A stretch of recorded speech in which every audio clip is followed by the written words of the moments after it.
dari 99 titik ini ada yang melaporkan melihat hilal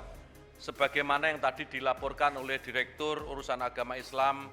dan Pembinaan Syariah.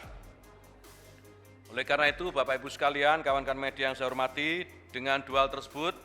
yaitu berdasarkan hisab posisi hilal seluruh Indonesia sudah di atas ufuk, serta laporan hilal yang sudah terlihat, secara mufakat tadi sidang isbat menetapkan bahwa 1 Syawal 1443 Hijriah